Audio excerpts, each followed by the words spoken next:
Hey, everybody. Welcome to the Blue Ribbon Lounge Podcast.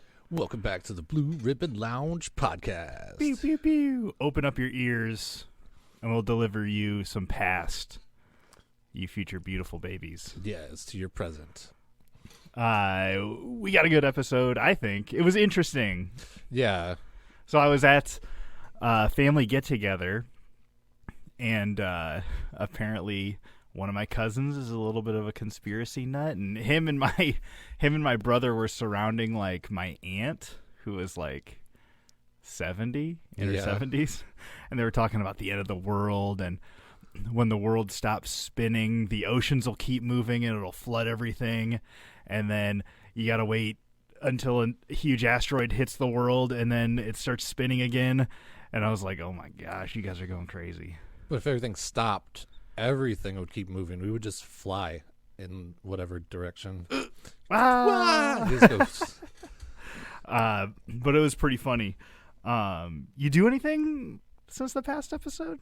What was the last episode? Was haunted graveyards. Yes, cemeteries. It's always fun to do the October episodes. Yeah. But now we're in November.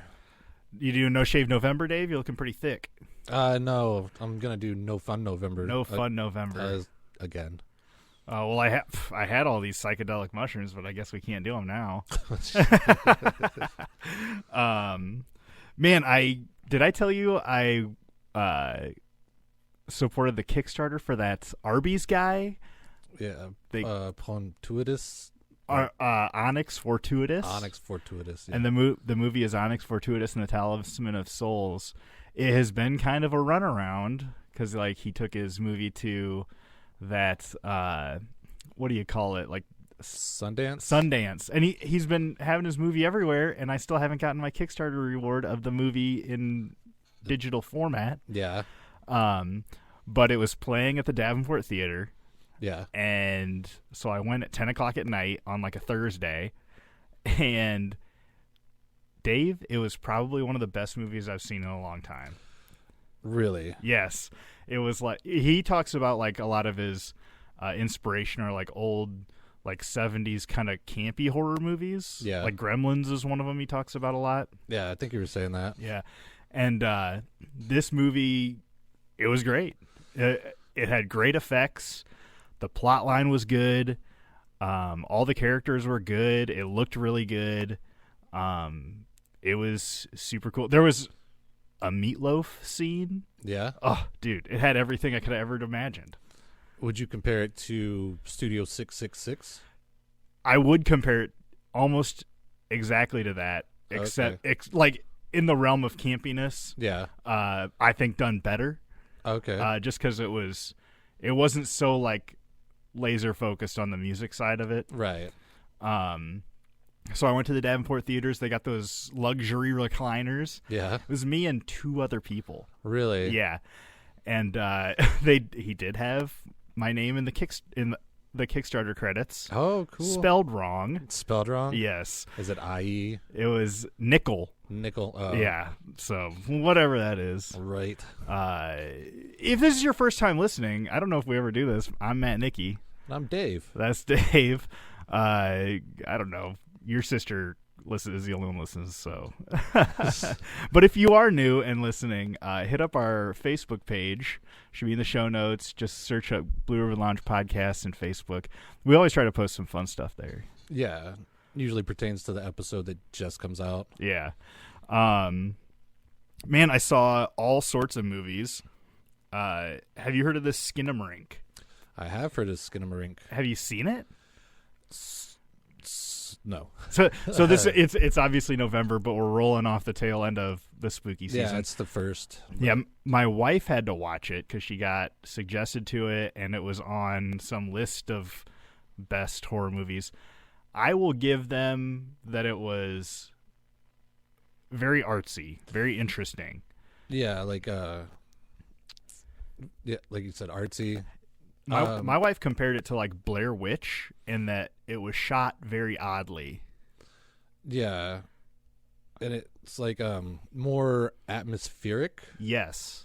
And I didn't much care for it in the fact that there was not really a like a resolution type thing, or you kind of didn't know what was going on. But if you like artistic films, you'll for sure like that. Yeah, where it's just things are happening and you don't know why. Yeah, and my wife said that she was like giving her chills and like it was scary for her to watch. I was like, I don't get it, but well, I heard it's supposed to harp back to being a kid. Yeah. And being like afraid of the dark, or like having to walk through the hallway to get to the bathroom at night kind of like vibe. Oh, for sure, 100%. And that's like the scariest part of the movie. And there's like some weird stuff that happens and things like that, but there was no real like villain that I could tell, and it kind of ended on kind of a fizzle out. But yeah, I if you like horror movies or like you like kind of different shot films, I would for sure suggest that one. Yeah, it's on Hulu right now. Ooh. That's one that did come up for like I think that came out last year. Yeah, it was like up for an award or something, or like best horror movies of 2022. Oh, okay. I mean, I could see if you narrow it down by year. Yeah, I don't know if there's a lot that came out. It was like year. top 10. It maybe would have made 10th. Yeah. We did make it down to Rostalk to see the Texas Chainsaw Massacre. Oh yeah, I was like talking to my wife and I was like, yeah, on Saturday I'm gonna go down there and check that out, and she was like, actually that's tonight, and I was like, oh on Friday. yeah. Well, yeah, I was coming out of it, I'm like, oh, I was gonna text Matt. But like we went out to eat at Miss Faye's. That my wife loves that place. Yeah, it's good. The lady just misunderstood me because I wanted to with your stupid American accent. Yeah, it's like the ba man. Okay. Like the traditional Vietnamese like sandwich kind of thing. And I was like, I pointed at it. I'm like, can I have the traditional sandwich? Because I didn't know how to like pronounce it. Because it's either man ba or ba man or whatever. So, and she's it was like written in Thai or something on the menu. Well, just it's a bunch of just like cartoons or like how to pronounce it. And I pointed at it, and she's like, oh yeah. But then she just brought me traditional pho. Oh, okay. But it was still good. It's delicious. Pho is tight. Yeah. Me and my wife like to go to that California pho. Oh, okay. Way over on the west end of Davenport. Yeah. But they had like 2 waitresses, and the place was packed. Damn. So it took us a while to get our food, and I'm like, okay. I think we have time because we want to go to Shock House. Okay. And which is pretty close to... Yeah, it's right across the river there. Yeah. So like right across the river from Miss Faye's, and then right next to Rostalk's pretty much. Yeah, because I'm like, well, like, if we don't see the movie, it's not a big deal. Like, we don't have to rush. Mm-hmm. But when we went to Shock House... Not like you haven't seen it 20 times. Yeah. We got in pretty quick, and then the haunted house part didn't take that long. Yeah. And we only ran into the group in front of us once. Well, that's good. But it was just still a bummer, but it was just the 2 of us, and usually the old lady goes first. Yeah, and this time because she's the scaredy cat, or pretty much. Or she likes to see what's coming up. Yeah, and she just kept getting scared and jump scared, and then being like, what? And then at the end, like, they had a guy that looked like he was from Saw. Oh, okay. And like, I turned and I saw him up against the wall, and he started walking towards us. I'm like, oh, this is where. This like from Saw, this is where they knock you out and you end up in some kind of trap. And then she's like, and the guy just kept following us, and she kept getting more freaked out. Like, and she's like, I'm normally not that scared at haunted houses, but this one got me. I'm like, yeah, it's pretty good. Yeah. We also did it was in town. It was like a traveling circus, paranormal circ. Oh, yeah. Yeah. And we got in there, and man, as soon as you walked in, you just get blasted with a hit of popcorn smell. Yeah. And so the wife had to have some of that. And we were like trying to walk in, and we walk in like this middle entrance, and then all of a sudden we're in like a little micro haunted house maze thing. Oh, yeah. And then we come out and we're like, we're still not even in. and we had to go find the actual entrance to the seating and stuff. But it was like, they've pretty much taken all animals out of circuses now. Yeah. So there's no animals. But it was like a lot of theater and, dude, a ton of magic. I love magic. Yeah. like there was this box that was like 2 motorcycles wide, a motorcycle and a half long, and like a motorcycle tall. And this dude just kept bringing people out of it, dude. Oh yeah, It was crazy. It was just, there. I think like 6 women came out of this box. yeah, And I love magic, so I watch a lot of it.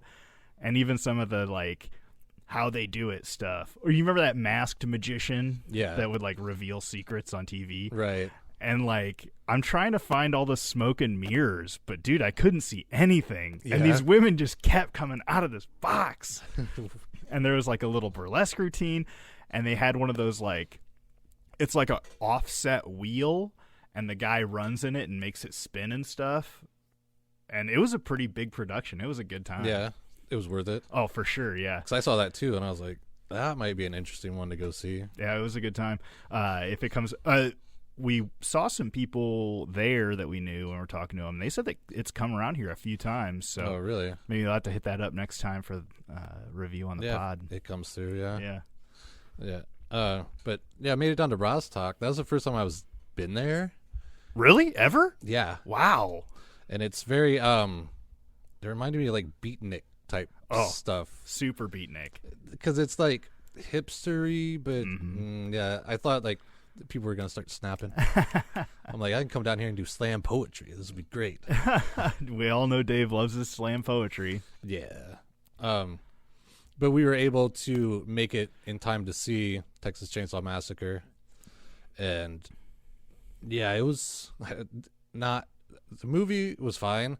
The environment was just not what I expected because I'm like, oh, I'll just get a highball. And the old lady's like, can I get a vodka cranberry? And they're like, or like a vodka lemonade. And they're like, we don't have lemonade. And she's like, and she's like, well, like Sprite or Starry or 7-Up or whatever. And the lady's like, we don't have anything like that, but we got this Jamba juice thing that we can make, and it'll taste similar. And I'm like, They didn't have any sodas? and no sodas. That's crazy. Yeah, and people were like doing wheatgrass shots and like Wheatgrass. they had like PBR, of course. Yeah. But like anything else, Yeah, was dude, all, vodka and PBR. well, yeah, there you go. That's how you do it. Smirnoff vodka and PBR is called Pap Smear. Pap smear. Yeah, but it was cool. The old lady's never seen it before, so she was like into it. And then when it just like the ending just happens, she's like, wait, what? Like what?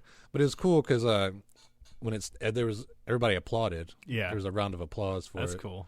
Yeah. So, but the ambiance for watching the movie was pretty good, though. Yeah, it was really good. Except like the last 10 minutes because it's so narrow and small in there. Yeah. Somebody, I think they have pho. They have like weird fusion food. Yeah.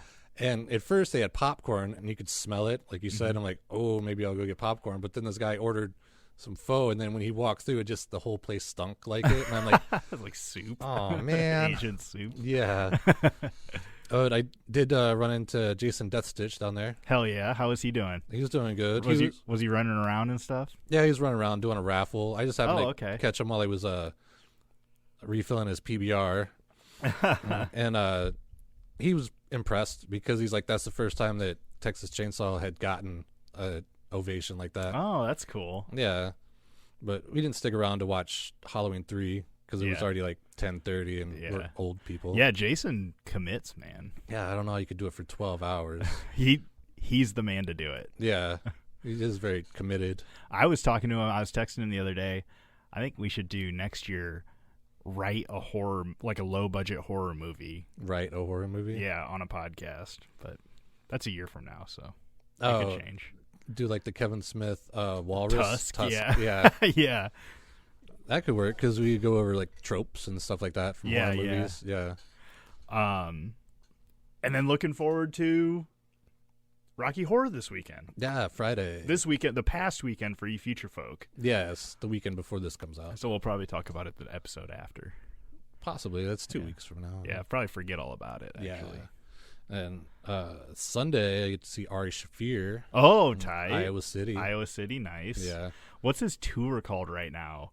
I remember seeing it like online like an ad on social media where you can buy tickets, and I remember it being a kind of a funny name. I think it's Wrong Side of History tour. Yeah, something like that. Yeah, because he likes to get his fans to make up posters for his tour. Okay. And they'll send them to him on Instagram, and if they're cool enough, he'll like actually print out that poster. Oh, that's tight. And so there's lots of Free work.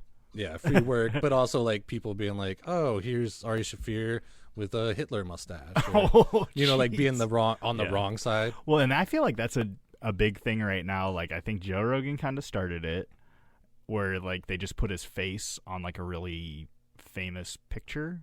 Oh yeah. And then now I'm pretty sure Theo Von does it, and this comedian that I follow in Nashville, Dusty Slay, does it. Yeah. But it's a funny concept. Yeah, so it's a good one. Yeah. That's it, I guess. I think I told you before we got on the thing that I had so much to talk about, but I was just excited to talk about mostly Onyx Fortuitous. It was such a good movie, dude. Yeah, I saw the preview for it. It does look good. Yeah. And yeah.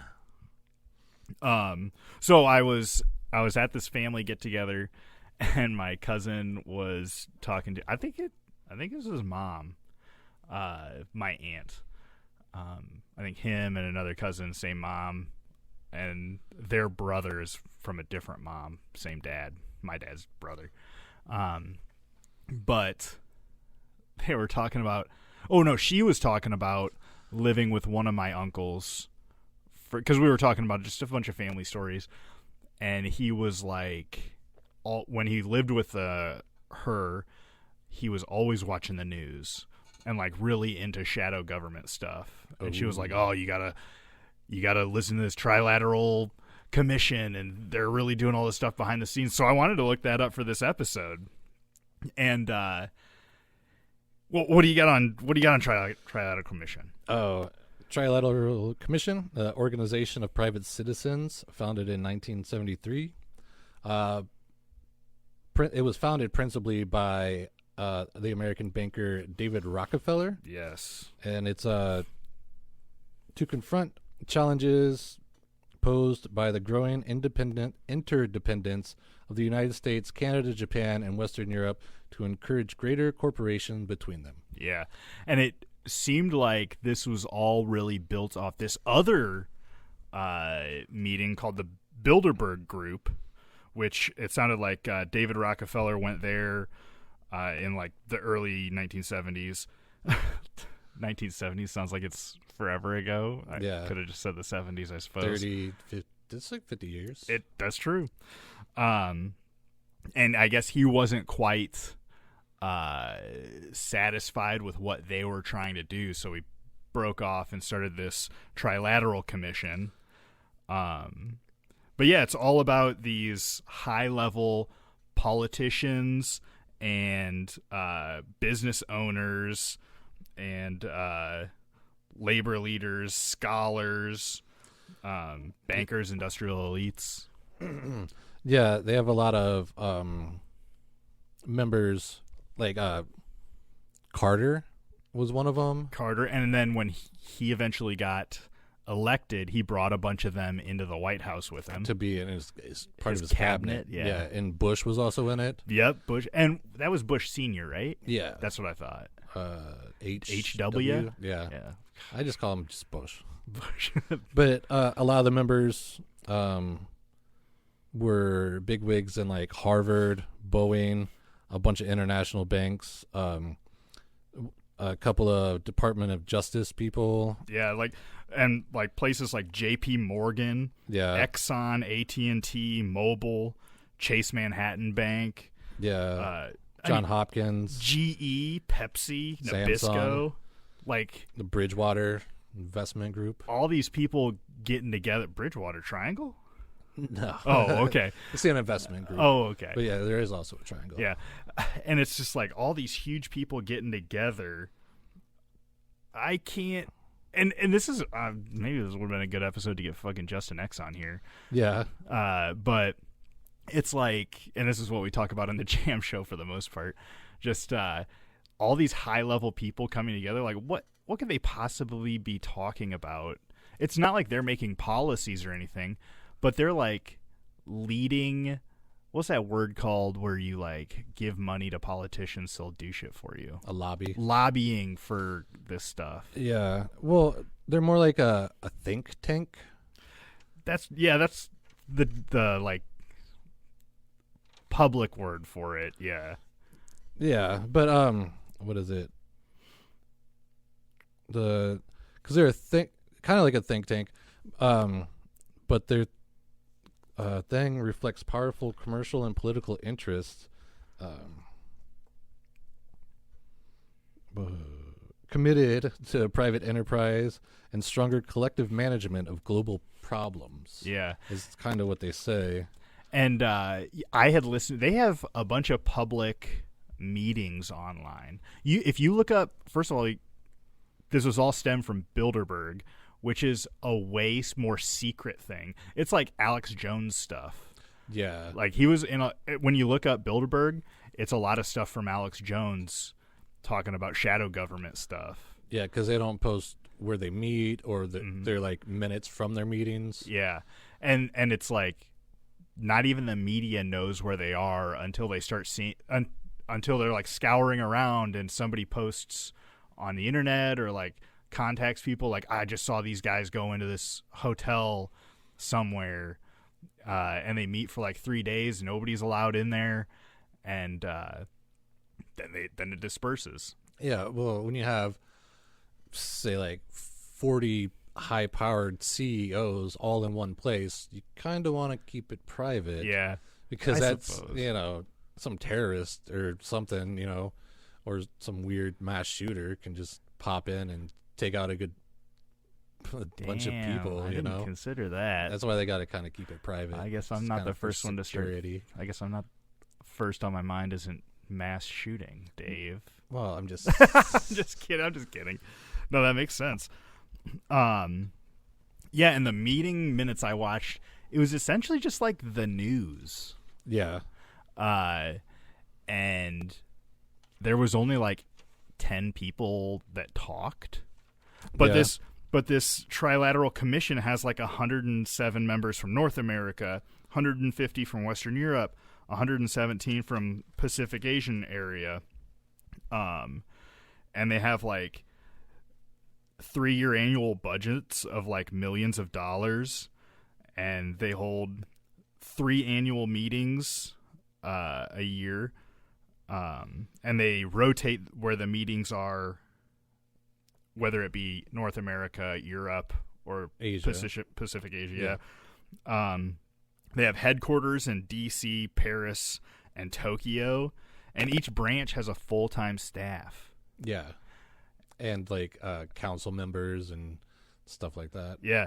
And so to me, it's like, what could they possibly be doing to need to do all that? And it even talked about they have like an annual like magazine type thing. Oh, that comes out to let you know, like, yeah, if you're a member, to be like, this is what's going on in the Trilateral Commission. And I couldn't find any of those, but it'd be interesting to see that. Yeah. Well, I heard one person say it was just kind of like a club for people that run the world. Yeah. A place where they can get, because it's like, oh, if you go to a meeting, it's kind of boring. It's just more like seminars or like a conference where they're like, oh, global communications and you, or the future of 5G. Like, well, and kind of what made me think about is like, so this thing in Russia and Ukraine right now, and it's got like a big pull on like military spending and oil reserves. So I imagine these people are going there and being like, well, we can't get our oil from Russia. Where are we going to get it now? And then they all pick a place, and then they all like invest in the little micro area around it, because you got to infrastructure. Yeah. Because if you got to transport oil, you got to have tankers. Oh, who are the tanker industries over there? Oh, we'll just pump money into there, and then their stock's going to go up, and then we'll get more monies. Yeah. So you're like investing in like earning extra money. Yeah. I don't know if that's considered inside trading, but it's kind of like, hey, we're going over here and investing all our money into this. Yeah. And I think you're right that it's not considered inside trading, but it's like when a company like pumps up its own stock and then everybody's like, oh, it's rising, and then they sell and then it crashes or something like that. Maybe that is insider trading though. It's like the Best Buy thing, or not Best Buy, GameStop thing. Oh yeah, when everybody was like, oh, let's buy all of the GameStop stock. Yeah, because the corporate whatever traders and investors were like blowing the stock up, and they're like, well, we're gonna get on this and then we're gonna sell for high too, like you bastards. Yeah. So in like, and it's weird, this is one of those conspiracy theories that it's like almost not a conspiracy because they seem to be doing everything pretty upfront. Yeah. And they have like open meetings and stuff, but it's all about, I think, what they're not showing in that. Yeah. But it's like they represent the interest of multinational corporations and banks, and those interests usually run counterintuitive to like third world countries and the working class. Mm-hmm. And pretty much to benefit the rich people, they want to keep wages low, and they want to keep voters apathetic and divided. Yeah. So, I mean, that's like maybe one of those dark things that they talk about on like how do we keep, or where can we send our jobs to get the lowest wages? Yeah, Mexico, China. Now it's like India or Thailand. Some people say they're trying to develop Africa enough that when they can start manufacturing stuff cheaper than even China can. Yeah. So it's kind of like, even if it's not a conspiracy, they're still very influential. Yeah. And their vision of the world is more like it's going to benefit like a very small few, mm-hmm. while it takes advantage of a large amount of people. Yeah, and I was it was a lot of talk about like world government and stuff like that. And it's funny because as I was researching this, I finally showed the boy Idiocracy. Oh yeah. And me and a guy at my work, he always talks about these stones that were blown up. They were like religious stones that like it was like a huge monument, like 30 feet high or something. Was it like in Texas or something somewhere like in the that. South? Yeah. I know you know what I'm talking about. I can't remember what it's called. Yeah.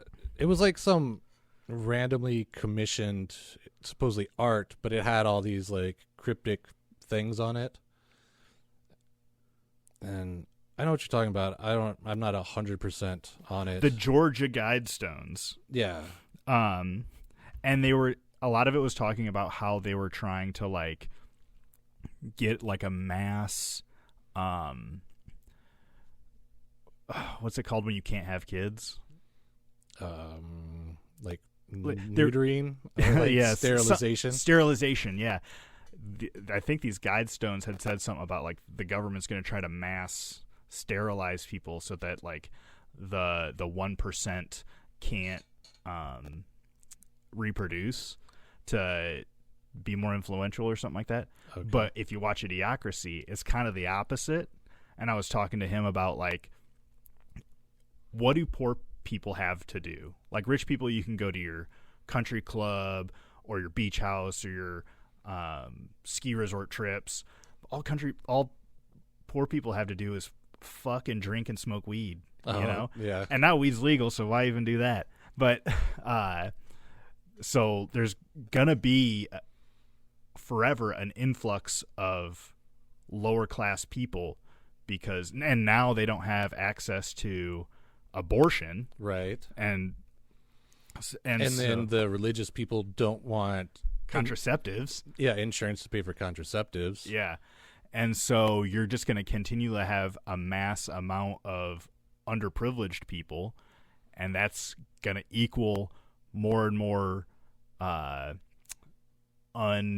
unworkable people. Undereducated? That. What's it called when people don't have jobs? Unemployed. The employment rate's going to continue to get bigger because there's just more people. Yeah. It's like inflating the bottom number on a division. Right. And so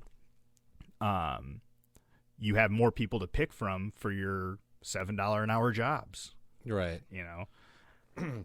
Well, that's the thing, is they started exploiting the middle class, but pretty much they want more workers. So like you said, yeah, there'd be more, they can keep wages low because the demand for workers isn't that high because there's plenty of them. Yeah. And so somebody's bound to work for $7 an hour because then they don't have contraceptives and they can't get abortions and they got 17 kids.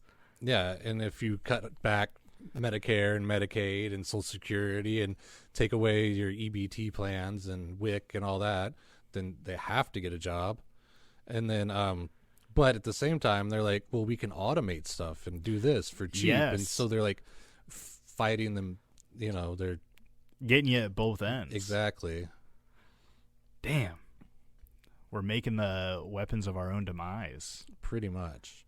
It's short-sightedness, instant gratification. Yeah. Where it might have worked like in the 50s, like right after World War II, where a company can be like, I want my bottom line to be like, to keep simple numbers, like $100 bucks, 100,000, 100 million, whatever. 100. And then the next year you're like, oh, well, let's try to make 150. And then the year after that you want to make 175. The year after that you want to make 200. But continual growth like that to get your bottom line to keep growing every year doesn't always work, because you just invest in that year, or maybe you're like, oh shit, we're not going to make our quota, but if we lay off 50 people, then we can bump that up. Or if we just like pull in revenue from the next year and then bump that up. They're not looking at like a 5-year plan. They're just like, this year needs to be better than last year. And this, so they're shooting themselves in the foot because it's not as sustainable. And then you have like twice as much work on the same amount of workforce. Yeah. And then you got people working 7 12-hour days to try to keep up. And then those people are getting pissed. Yeah. And it's not worth the money. And say you're paying $12 an hour, which is, let's say, a couple bucks above minimum wage. You can say, hey, we pay above minimum wage. Yeah. And these people are tired of working fucking all day long. And so they mass quit, and then you just hire a bunch more people off the street. Yeah. And for the same amount of money. Or you hire the skilled labor that just got laid off from John Deere because they're looking for jobs, and then they can come over and you'd be like, oh, you're qualified to do this, but you took a $3 pay cut. Yeah. Yeah. Yeah. No, it's crazy. Is this too much of an existential conspiracy theory? No, it's not existential. Okay. That's what actually happens. Because I saw it after the housing bust, because I just happened to not have a job. And then I would go into these job interviews, and there'd be like 10 guys waiting to go to the interview. And a lot of them were like 10, 15 years older than me, who have worked in factories before, who already have the experience, so they can just be like, oh, plug and play. Like, we don't really need to train you. We don't got to get you up to speed. Yeah. Here you go. So like a young buck like me at the time, who needed the work experience and stuff like that, they're like, well, you don't have the work experience. It's like, well, if you hire me, I can get the experience, because you can't get it because there's all these people that got laid off that have the experience. Yeah. Yeah. Dang. So, and it was really rough, because also what happened is when they laid people off, and then they found out that they can still maintain their business with a smaller employee pool, then they didn't hire any more people. Mm-hmm. So then it kind of cuts down on jobs there. Yeah. And I feel like that's every mom and pop factory that I've ever worked at. It's and even the big place, that I just left. It's like, well, you have a place, and then the older mom and pop that's been running it forever, they want to retire, so it gets bought in by somebody else, and they're like, we just paid $100 million for this company. Well, we got to make our money back, right? And so they start slashing stuff, and the people that have been working there forever are like, well, I don't want none of this, right? And they quit. And then they're like, well, that's great, because now we have less of an overhead. Yeah, we don't hire somebody to fill it in. Yeah. Everybody else has to pick up that slack. Yeah. Yeah. had a thing. I lost it. And yeah, it's like the whole mentality of hurry up and wait type thing. Yeah. Like, I feel like everywhere I've ever worked, it's like, oh, we got to get this done. And now it's like, oh, now we don't have any work. Yeah, or you run out of parts. Yeah, running out of you're parts. sitting around trying to figure that out. Yeah. Yeah, or they just get in their own way by trying to save money. Or like you've had contracts with the same person forever, so like we'll just keep making them. Yeah. And then they'll just buy them next year. Well, then what are you going to make next year? Right, exactly. And that's what you're talking about, maybe from pulling in from the next year. Yeah, the revenue from the next year. And yeah, then you don't have work the year after that. And yeah, just a lot of stuff. And I did see some stuff like there was a not presentation, but like where like a PowerPoint. No, like the people come out of a meeting and they talk about what they're working on. Oh, okay. Like a press conference kind of. Yeah, press conference type thing. This was September 29th, 1995, and the Trilateral Commission had a meeting for the Middle East. Yeah. With Yasser Arafat and Shimon Peres, the Israel foreign prime minister. And they were talking about promoting cooperative efforts in Gaza and the West Bank, such as like utilities and tourism. Yeah. And it's like that was 1995. Yeah. 20 years later, 30 years later? 30 years later, everything's exploding over there. Yeah. Like, what is that all about? And I think they also had a hand in the Ukrainian nuclear situation, where they were trying to remove all the nuclear weapons that Ukraine had inherited from the Soviet Union. Yeah. And now look what's happening in Ukraine. Yeah. They got invaded because they didn't have any nuclear weapons. But that was also back in 95. I believe that's when the conspiracy is that we sold all our gold to pay debts overseas, and so then the dollar wasn't backed by gold anymore. So then, like the Trilateral Commission and the Bilderberg people talked to the Middle East, like the oil coalition they have over there, and got it's them, like Okra. OCR or ORC or something like that. And they got them to somehow agree that oil could only be purchased with American dollars, which then made the American dollar strong enough that it wouldn't depreciate. Damn. I can't find what that... Yeah, I think it was... oh, no. That's Ovarian Cancer Research Alliance. Nope. No. But yeah, they had some sort of just essentially agreement. Yeah. Which is going on right now with Saudi Arabia. Yeah. And this whole BRIC situation. It's like Brazil, Russia, India, China, BRIC. Okay, BRIC, yeah. And they're trying to come up with their own currency together. And Saudi Arabia, who was, I believe, in the center of this oil agreement, is just like, hey, we'll take whoever's money is good. Yeah. You know? And it's like some sort of backdoor handshake deal that can't be proven. Right. The only way you can enforce it is to go to war. Right. And yeah, well,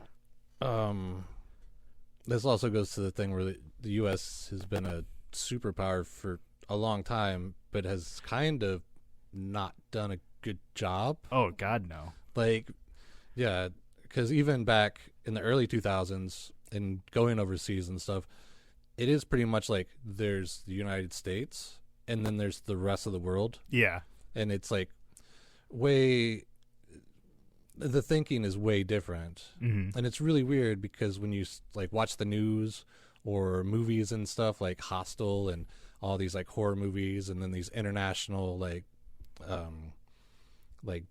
Born Identity or Blood Diamond stuff, it always depicts the rest of the world as being dangerous and scary, and if you go there you're going to get kidnapped, so don't go visit here, just stay in Europe in places where they speak English. Or even like in Indiana Jones, like there's all these small villages that are people that like still wear loincloths and shit. Yeah, a lot of people, if you say Africa, they're going to think lions and safaris and guys with spears and shields, but like Ethiopia and South Africa and parts of Kenya, they're like big metropolitan cities. Yeah. Like they're actually developed countries. But yeah, like South Africa has like one of the biggest cities in the world. Yeah.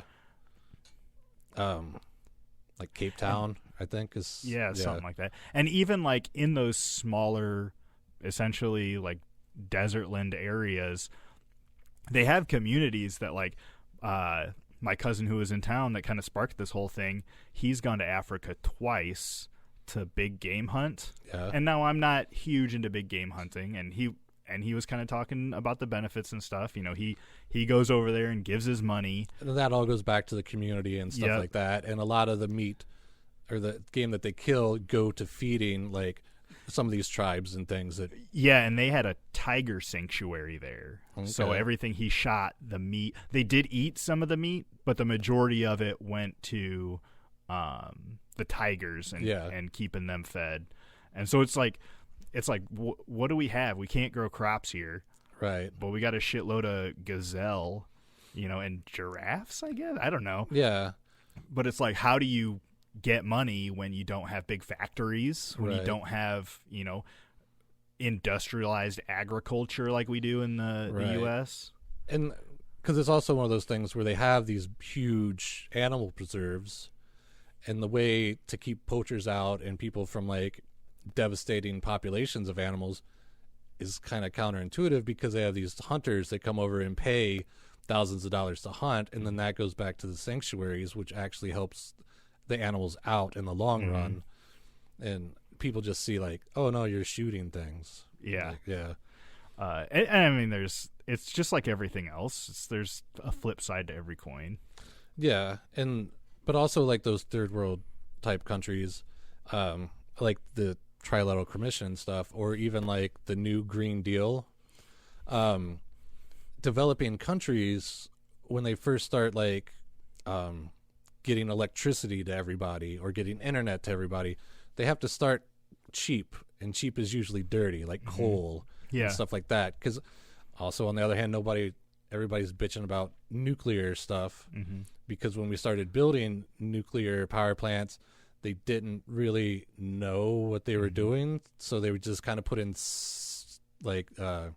safe redundancy stuff as they went. And so that's why when sometimes it fails, it's catastrophic, because they're like, oh, we didn't know that would happen. Yeah.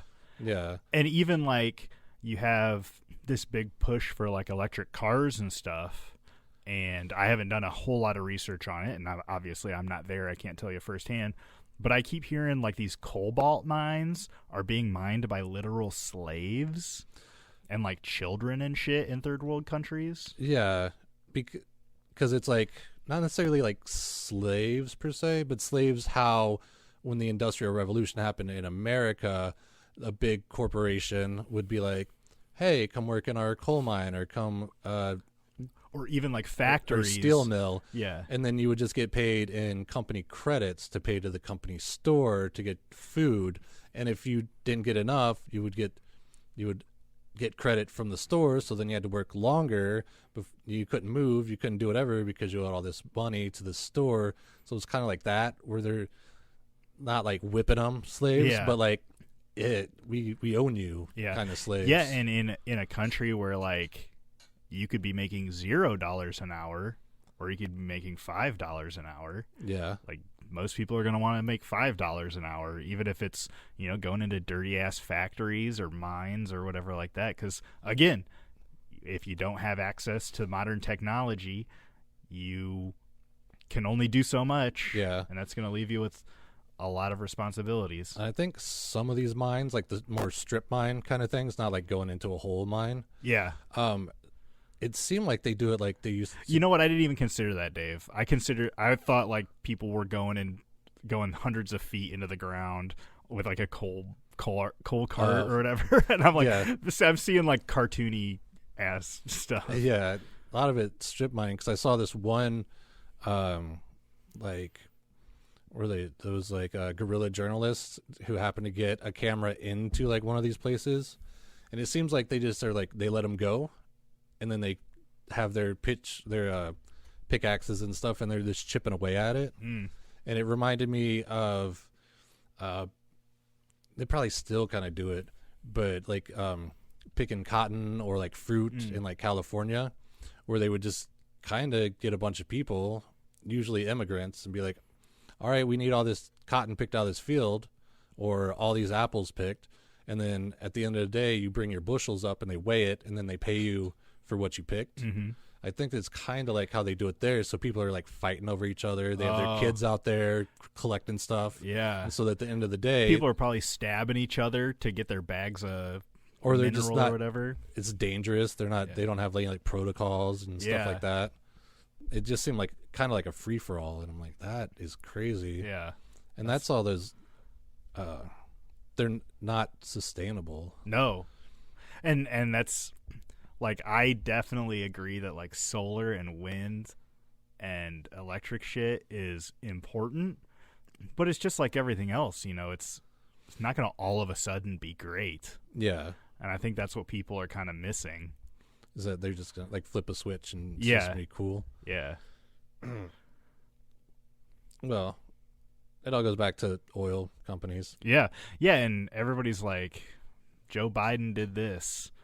And it's like, you know, oil companies have been subsidized for years. Yeah. Like that we have been giving the government our money, and then that money goes to oil companies. And then they do shit like oil fucking rig explosions and stuff. Shout out to the episode. Yeah, oil spills. Oil spills. Yeah, that was a good one. That really opens your eye to, at the time it was essentially modern technology. Yeah. And then people cutting corners and using old boats. Yeah. And, you know, paying off the commission, or being like, well, who would know? It's like, have you ever seen Kingpin? Yeah. Where been a while.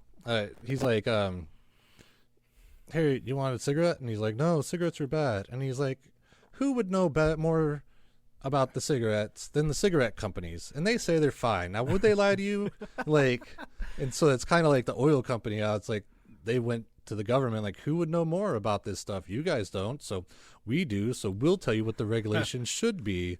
Yeah, or like, I bet this Trilateral Commission's doing stuff like, oh, hey, we do got to make, we're getting a push to make, let's just say, these oil tanks safer. Yeah. Oh, well, let's just put a thing where you got to pay $2 million to get a regulation, and then now no small-time oil businesses can get in the game, and maybe oil's a terrible terrible example for this. Big ag maybe is a more realistic concept for that. But then they lobby for these restrictions, right, that cost so much money that, you know, smaller businesses can't get into it. Right. And that's actually, the car industry is probably the biggest for that. You know, like seat belts, so many hours worth of testing, all these, you know, safety features that you got to be able to prove. Right. And, well, like, the thing about, like, big coalitions or whatever like this is it's also like, hey, there's a new widget technology that we can obtain from this guy with the patent, and like, but we need hinges for the widget. So Bob, your hinge company, can we get you in on this? They're like, yeah, okay. And we also need a carbon fiber. Hey, Bill, you still got that carbon fiber plant? Fucking Bob and Bill. Yeah, but I'm saying, and then they just use their own people. Yeah. So then when the widget hits, all these people are getting rich from it. Paid. And then little guys who would be like, well, I know how to make carbon fiber. Yeah, but you're not Bill. Yeah. Yeah. Or a thing that I've always heard John Deere and Case and Cat do is like, they'll find a company that can make a widget, a muffler or something, and they're like, hey, we need to make this for this much money. and the company's small. They're getting a penny on the dollar to make it. And they're like, great, we got our foot in the door with this big company. Right. And it's a big contract. Yeah. And then so they work it, and then every year they get, another penny and another penny and another penny. And by the time they're up to, a nickel, a dime, then the bigger company's like, actually, no, we're going to go with this other guy because he's going to now make it for a penny because he wants the big contract. And then that company's got, twice as many people on their bottom level, and then they can't sustain them without this big contract. Right. And it all comes crumbling down, and then it just happens to company after company after company. Well, that kind of happens. Like, I know this one company or people that work there that were telling me that, like, anytime they have to order parts now, the person who orders them has to shop around and find that part for cheaper. And so even though there was this already supply revenue stream, they're now looking for a cheaper one. Yeah. So then it also stops production while they're doing all this part research, but it also breaks the confidence with these people that were consistently giving you your parts, because now you want the cheaper one, like you said. So that does happen. It's a double-edged sword, because if the company's big enough to stand on its own, or there's companies that all they do is make axles or camshafts or something, and their camshafts are in every tractor. Yeah. Case, John Deere, Cat, whatever. And so now one of these bigger companies is like, hey, actually, I'm going to try to find a cheaper company. Well, they go with the cheaper company, and they can't make it as good as the guy who's been doing it for 100 years. Yeah. And it's not like, actually, we do want your camshafts or whatever. And that company's like, hey, sorry, we sold them all. Yeah, sorry. Or they're like, well, now they cost twice as much. Yeah, yeah. Don't know what to tell you. Yeah. Yeah, because we lost your business, we had to raise our prices. Sorry you came back, but we can't give you that low price you had before. Man, business is weird. Yeah, it is very weird. Money's the devil. I took a business class, and I was doing the accounting part of it, and it's like a balance. Like, your income has to reflect your outcome. You can't just be like, oh, I have $100.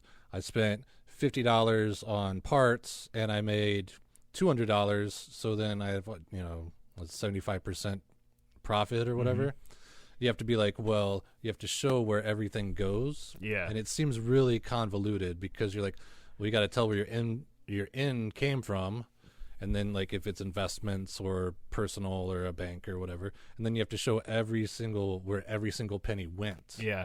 And it's like, why can't I just be like, I bought pickles, it costs this much. Now you have to be like, well, that pickle goes on to that pizza, and that pizza costs this much, and then yeah. Well, and my wife owns Abernathy's, great company. Go shop there. Yeah. ShopAbernathy's.com. But we're by no means millionaires, but if you haven't guessed yet, folks. But if we were, the audio quality way better. Yeah, we have tons of merch. Yeah, but it's like these bigger companies with bigger budgets.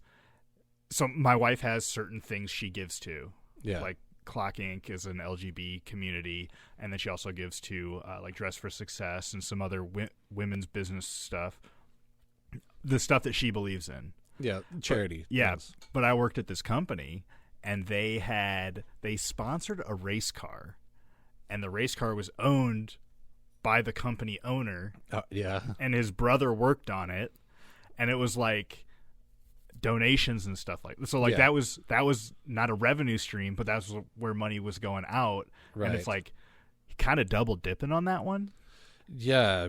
Because something like that's where you hear about the Clinton Foundation, or the Bill Gates Foundation, where they're like, we give to charity, but that charity comes around and profits us, but we get a huge tax write-off on that charitable donation. And they're not even a lot of times they're not even giving to people in need. It's to support political funds, because that's a legal donation you can write off. Right. And so it's Bill, I know you're running for mayor, so I'm going to put money into this charity. They're going to give you this money, and you're going to cut me a deal on these hinges you're giving me. Right. Or you're going to be like, you're going to bring I don't know if this is how it works, but just like if like Bezos like gives money to a mayor, the mayor uses that money to get elected, and then Bezos is like, hey, we want an Amazon hub in your town, but we really would need some tax cuts to be able to build it. And that happened in Rock Island, where Rock Island was trying to get this Walmart contract, and there was an old strip mall thing, or it might have been an old, what do you call it, university or something. Okay. Where that Neon Indian was. Oh, yeah, okay. And they bulldozed that whole building. They kicked a buddy of mine out of his tattoo shop, bulldozed it all. Still no Walmart. Walmart backed out of the deal. Yeah. And so now they're just out whatever money it costs to bulldoze that thing. Any revenue they could have been getting from renting the place out. I think they had to buy it first, I would imagine. Yeah. And then so that guy made a bunch of money off the city, and ain't no Walmart. No jobs from Walmart. No taxes from Walmart. Right, and they just wasted a bunch of money bulldozing the strip mall. Well, that's like Davenport, downtown Davenport, that Sky Bridge. Oh, yeah. The casino agreed to move there if Davenport would build a bridge so that way people could park in the parking garage and get to the casino without having to cross River Drive. And with the understanding that if land-based casinos became legal, that they were going to put their money back into Davenport to build a casino downtown. And so Davenport used public, like taxpayer money, to build this bridge that now goes to nowhere because the casino is not there anymore. Yeah. I mean, technically they're still in Davenport, but they moved way up by the interstate. Yeah. So it didn't help at downtown out at all. Yeah. Like, well, and then when you got a casino down there, those people might want to step out and eat somewhere or shop or it brings people downtown. Yeah, and they stay at the hotels downtown. Yeah. But now there's no real pull down there. Yeah. I mean, there's Abernathy's. Yeah, Abernathy's. There's starting to be things and yeah. But yeah, man, that's weird. Yeah, so I can see how people can say it's a conspiracy, because even if you look at any basically any kind of corporation or like bigger corporation, you see how they play the system. So if you're got a couple $1 billion and you're really playing the global, game of chess, yeah, it would seem like a new world order. NWO. Yes. Have we ever talked about the definition of conspiracy? No. A secret plan by a group to do something unlawful or harmful. The action of plotting or conspiring. Maybe not, because there's the gray area, unlawful or harmful, but the action of plotting or conspiring, I think for sure we can throw down on this Trilateral Commission. Yes, because they are plotting and conspiring. Yes, because they're going to spire together, so they're getting together to co-spire. Co-spire, not solo spire. Yeah. But as far as like a one world government or get all the world on one currency, I don't see how. Most countries can't even govern themselves. Yeah, and it doesn't really ever work out because that's why South America is kind of jacked up, is because after we did, what is it? Where like white people come in and take everything? Yeah, but what was it? Manifest Destiny, where the government pretty much said that the United States is the best way for this land to be, so spread out and take over. And yeah, the Indians are savage, so we don't need any of their stuff. We need industrialism or agriculturalism and capitalism. And then during like Roosevelt's time, they're like, oh, we can spread down south and start exploiting all that oil, and we can do the Panama Canal, and we can control that and make revenue from all the cargoes. Did we build the Panama Canal? Yeah, we did. Oh, okay, damn. I think someone started it, and then the malaria kicked their ass. Ooh. And we came in and just fucking killed a shit ton of mosquitoes and used American ingenuity to build American elbow grease. Yeah, which just meant threw a bunch of money and people at it. Yeah. Until it got built. And then for the longest time, I think until the 80s or 90s, we owned the Panama Canal, and then they finally turned it back over to Panama, but probably still getting a profit off of it. But a lot of the governments down there during that time weren't necessarily friendly to the United States, because a lot of them, like Argentina, has a huge German population. Because in World War II, they're like, we don't expedite or whatever. We won't kick you out if you're in trouble in another country. And we won't let another country come in here and take you, kind of thing. Okay. So, because of the Nazis. Yeah. Okay. But a lot of countries didn't like the United States, so then the United States would fund these guerrillas low key, and then overthrow the government, and then set up some puppet government that would play ball with the United States. And now a lot of those countries are kind of falling apart because the dictators that were there are starting to die off, and they're like, well, we don't want someone who's fucking just a puppet for the United States. We want our person. And then somehow magically people get money and stuff like that. It's really weird. It's all conspiring. Yes, it's all a conspiracy. That's my rant. I could do this forever. I mean, this is a different episode. Yeah, I could put on my tinfoil hat and take the battery out and put my telephone in the microwave and talk about this all day. Well, I hope you guys had a good time listening. This was much different of an episode. I liked it. I was glad to have just something just plopped out into my lap, and so I told Davey, I was like, I want to do this. Yeah. Instead of rolling the dice. We'll roll the dice for the next one, maybe. Yeah. But as far as like the Trilateral Commission, you can see it with a conspiratorial eye, but you can also see it like as a think tank or a place that people come together and bounce ideas off each other. Yeah. And I'm sure it's just like everything. You get enough people together, and some will be good, some will be bad. Yeah, because I mean, even back before the United States was the United States, Benjamin Franklin had a group of they would get together and either do like a book. They'd read a book, or they would pick somebody, and then that person would have to write an essay on like the condition of the roads, and then he would come to the group and present his essay, and then they debate it back and forth.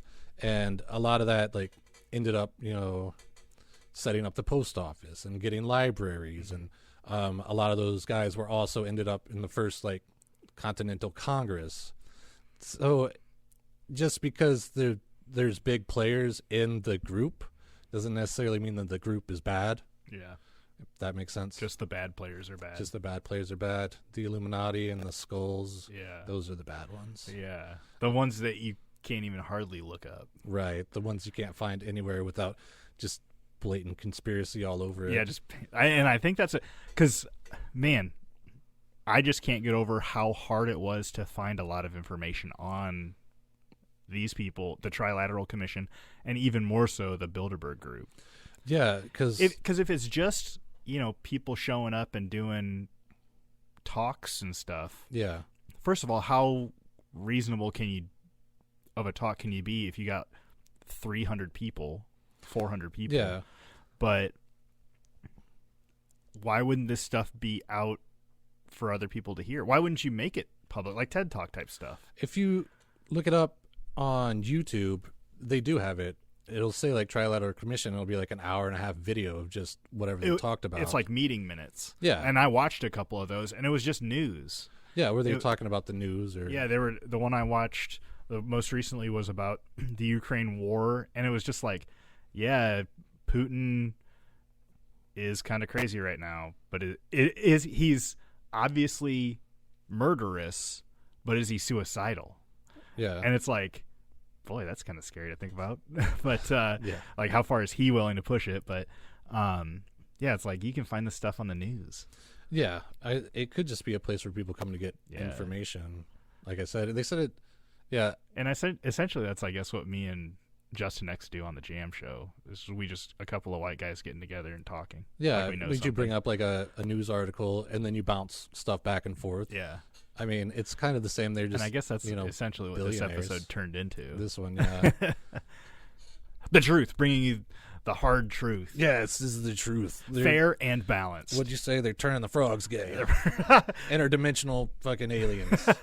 Sasquatch is an interdimensional being. Yeah, and China's splicing themselves with pigs. Sasquatch is just fuzzy. Sasquatch. My old lady said she saw a Sasquatch. We were going out to Eldridge on Sunday to go Sunday to fun day? the bounce house. Oh, thing. tight.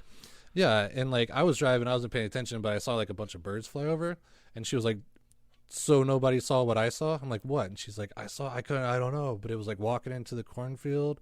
I'm like, "Was it like scampering?" I'm like, "Was it chupacabra?" And she's like, "No, it was like sauntering." And I'm like, "Was it a guy?" And she's like, "But it was like fuzzy." And she said it was furry. So I'm like, maybe it was a hunter, a guy in a coat, or like a ghillie suit or something. My wife went out and walked the dog today down at Prospect Park, and she wore this, I think it's faux fur, but it looks like a huge monkey fur coat. Okay. And I'm like, you're gonna get shot. You're gonna get a video taken of you, and you're gonna get shot because you look like Sasquatch right now. Yeah. This is this big furry coat. That's rude. I don't know if I'd say that to my old lady. You look like Sasquatch right now. That's it. Well, thanks for listening, everybody. Let us know what you think about this episode.